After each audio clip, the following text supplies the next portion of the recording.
And now go, write it before them on a tablet, and inscribe it in a book, that it may be for the time to come as a witness forever. Isaiah chapter 30, verse 8. I want to express my sincere appreciation to the hundreds of men and women who have written me, telling me of their use of imagination to create a greater good for others as well as for themselves, that we may be mutually encouraged by each other's faith, a faith which was loyal to the unseen reality of their imaginal acts. The limitation of space does not allow the publication of all the stories in this one volume. In the difficult task of selecting and organizing this material, Ruth Messenger and Julian Brainerd have been of invaluable assistance. Neville. The law. Imagining creates reality. Man is all imagination. God is man and exists in us, and we in him. The eternal body of man is the imagination, that is, God himself. Blake. The purpose of the first portion of this book is to show, through actual true stories, how imagining creates reality. Science progresses by way of hypotheses tentatively tested and afterwards accepted or rejected according to the facts of experience. The claim that imagining creates reality needs no more consideration than is allowed by science. It proves itself in performance. The world in which we live is a world of imagination. In fact, life itself is an activity of imagining. For Blake, wrote Professor Morrison of the University of St. Andrews, the world originates in a divine activity identical with what we know ourselves as the activity of imagination, his task being to open the immortal eyes of man inward into the worlds of thought, into eternity, ever expanding in the bosom of God, the human imagination. Nothing appears or continues in being by a power of its own. Events happen because comparatively stable imaginal activities created them, and they continue in being only as long as they receive such support. The secret of imagining, writes Douglas Fawcett, is the greatest of all problems to the solution of which the mystic aspires. Supreme power, supreme wisdom, supreme delight lie in the far-off solution of this mystery.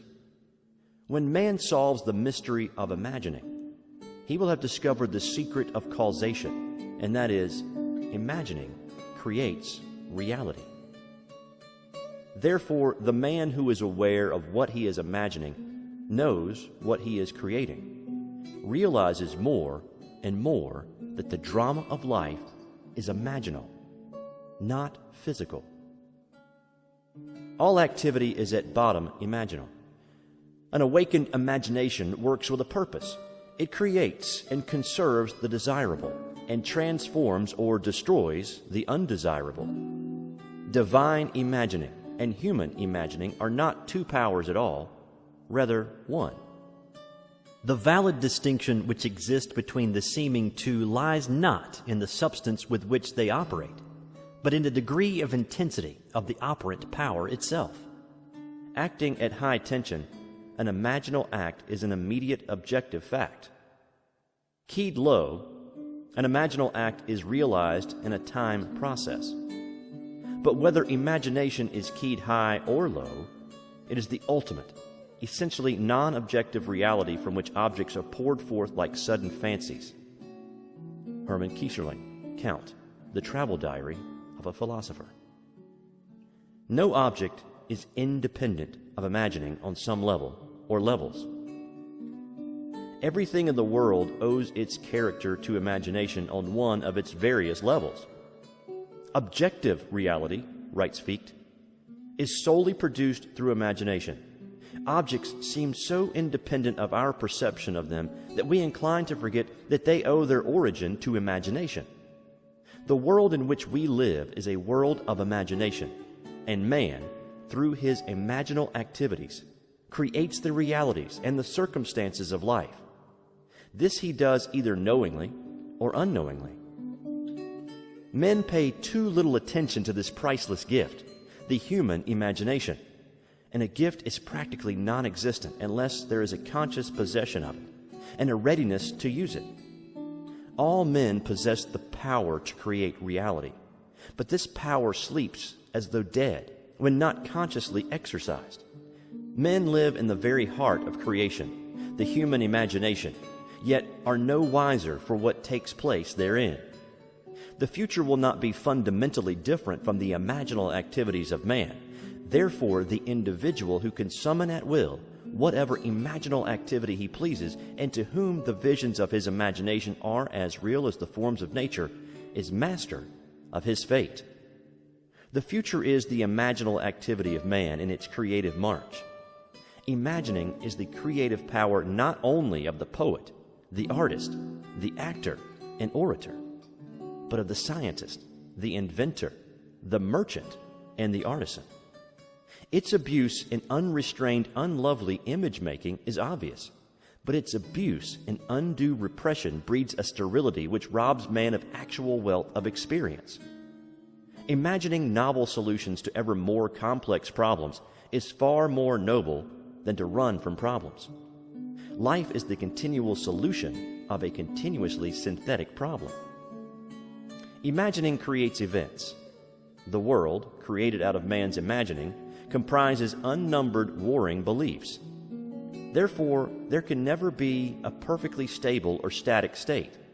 Today's events are bound to disturb yesterday's established order. Imaginative men and women invariably unsettle a pre-existing peace of mind. Do not bow before the dictate of facts and accept life on the basis of the world without. Assert the supremacy of your imaginal acts over facts and put all things in subjection to them.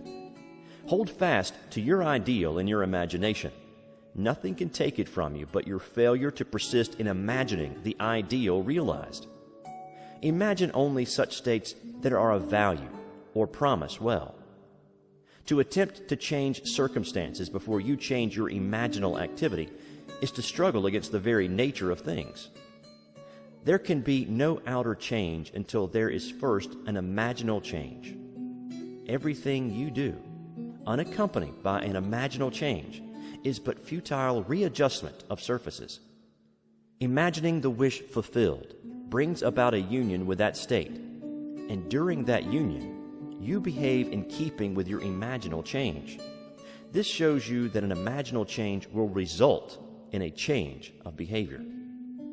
However, your ordinary imaginal alterations as you pass from one state to another are not transformations, because each of them is so rapidly succeeded by another in the reverse direction. But whenever one state grows so stable as to become your constant mood, your habitual attitude, then that habitual state defines your character and is a true transformation. How do you do it? Self-abandonment. That is the secret. You must abandon yourself mentally to your wish fulfilled in your love for that state, and in so doing, live in the new state and no more in the old state. You can't commit yourself to what you do not love, so the secret of self-commission is faith plus love. Faith is believing what is unbelievable. Commit yourself to the feeling of the wish fulfilled, in faith that this act of self-commission will become a reality. And it must become a reality because imagining creates reality. Imagination is both conservative and transformative. It is conservative when it builds its world from images supplied by memory and the evidence of the senses. It is creatively transformative when it imagines things as they ought to be, building its world out of the generous dreams of fancy. In the procession of images, the ones that take precedence, naturally, are those of the senses. Nevertheless, a present sense impression is only an image. It does not differ in nature from a memory image or the image of a wish. What makes a present sense impression so objectively real is the individual's imagination functioning in it and thinking from it. Whereas in a memory image or a wish, the individual's imagination is not functioning in it and thinking from it, but is functioning out of it and thinking of it. If you would enter into the image in your imagination, then would you know what it is to be creatively transformative. Then would you realize your wish, and then you would be happy. Every image can be embodied, but unless you, yourself, enter the image and think from it, it is incapable of birth. Therefore, it is the height of folly to expect the wish to be realized by the mere passage of time. That which requires imaginative occupancy to produce its effect obviously cannot be effected without such occupancy. You cannot be in one image and not suffer the consequences of not being in another. Imagination is spiritual sensation. Enter the image of the wish fulfilled, then give it sensory vividness and tones of reality by mentally acting as you would act were it a physical fact. Now this is what I mean by spiritual sensation. Imagine that you are holding a rose in your hand. Smell it. Do you detect the odor of roses? Well, if the rose is not there, why is its fragrance in the air?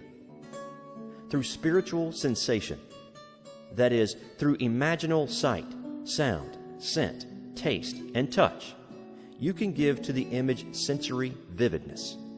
If you do this, all things will conspire to aid your harvesting, and upon reflection, you will see how subtle were the threads that led to your goal. You could never have devised the means which your imaginal activity employed to fulfill itself. If you long to escape from your present sense fixation, to transform your present life into a dream of what might well be, you need but imagine that you are already what you want to be, and to feel the way you would expect to feel under such circumstances. Like the make-believe of a child who is remaking the world after its own heart, create your world out of pure dreams of fancy. Mentally enter into your dream. Mentally do what you would actually do, were it physically true. You will discover that dreams are realized not by the rich, but by the imaginative. Nothing stands between you and the fulfillment of your dreams but facts, and facts are the creations of imagining. If you change your imagining, you will change the facts. Man and his past are one continuous structure. This structure contains all of the facts which have been conserved and still operate below the threshold of his surface mind. For him, it is merely history. For him, it seems unalterable, a dead and firmly fixed past. But for itself, it is living. It is part of the living age. He cannot leave behind him the mistakes of the past, for nothing disappears. Everything that has been is still in existence. The past still exists, and it gives, and still gives its results. Man must go back in memory, seek for and destroy the causes of evil, however far back they lie. This going into the past and replaying a scene of the past in imagination as it ought to have been played the first time, I call revision. And revision results in repeal. Changing your life means changing the past. The causes of any present evil are the unrevised scenes of the past. The past and the present form the whole structure of man. They are carrying all of its contents with it. Any alteration of content will result in an alteration in the present and future. Live nobly, so that mind can store a past well worthy of recall. Should you fail to do so, remember, the first act of correction or cure is always revise. If the past is recreated into the present, so will the revised past be recreated into the present. Or else the claim from Isaiah chapter 1, verse 18, though your sins are like scarlet, they shall be as white as snow, is a lie. And it is no lie. The purpose of the story-to-story commentary that follows is to link up as briefly as possible the distinct, but never disconnected themes of the 14 chapters into which I have divided the first part of this book. It will serve, I hope, as a thread of coherent thought that binds the whole into proof of its claim. Imagining creates reality. To make such a claim is easily done. To prove it in the experience of others is far sterner. to stir you to use the law constructively in your own life. That is the aim of this book. The secret of creation. The secret of creation is the secret of imagining. First, desiring and then assuming the feeling of the wish fulfilled until the dream of fancy, the void outside existence, is entered and englobes itself and becomes a womb, a dwelling place and garden fruitful 70-fold. Note well that Blake urges us to enter into these images. This entering into the image makes it englobe itself and become a womb. Man, by entering a state, impregnates it and causes it to create what the union implies. Blake tells us that these images are shadowy to those who dwell not in them, mere possibilities, but to those who enter into them they seem the only substances. On my way to the West Coast, I stopped in Chicago to spend the day with friends. My host was recovering from a severe illness, and his doctor advised him to move to a one-story house. Acting upon the doctor's advice, he had purchased a one-story house suited to his needs. But he now was confronted with the fact that there seemed to be no buyer for his large three-story home. When I arrived, he was very discouraged. In trying to explain the law of constructive imagining to my host and his wife, I told them the story of a very prominent New York woman who had come to see me concerning the rental of her apartment.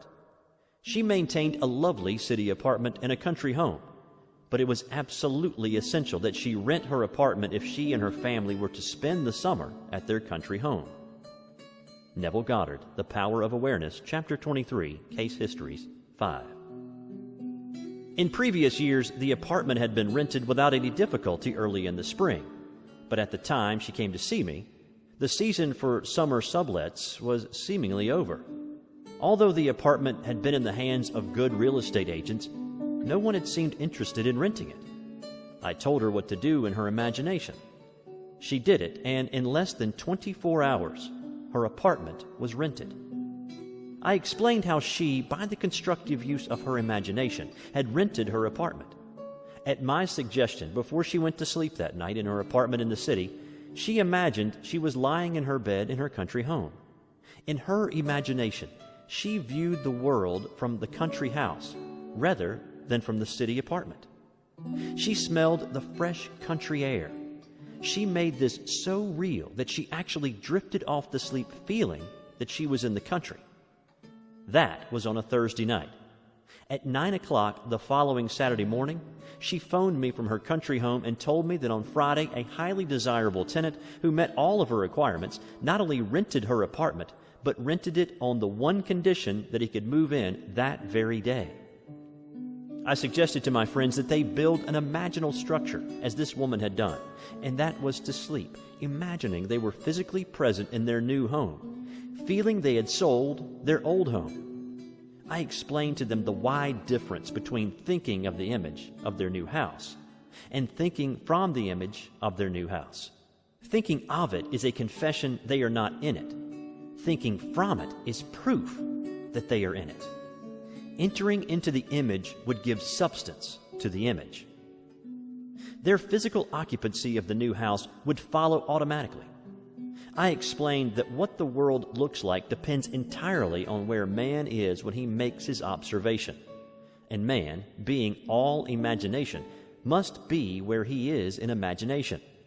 This concept of causation disturbed them, for it smacked of magic or superstition. But they promised they would try it. I left that night for California, and the following evening the conductor on the train in which I was traveling handed me a telegram. It read, "House sold midnight last."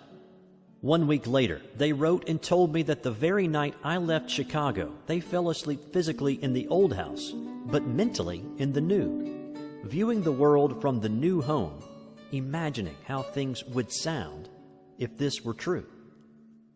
They were awakened that very night from their sleep to be told the house was sold. Not until the image is entered, until Eve is known, does the event burst upon the world. The wish fulfilled must be conceived in the imagination of man before the event can evolve out of what Blake calls the void. This next story proves that by shifting the focus of her imagining, Mrs. M.F. entered physically into where she had persisted in being imaginatively. Soon after our marriage, my husband and I decided that our greatest joint desire was a year in Europe. This objective may seem reasonable to a lot of people, but to us, tied to a narrow sphere of limited finances, it seemed not only unreasonable, but completely ridiculous.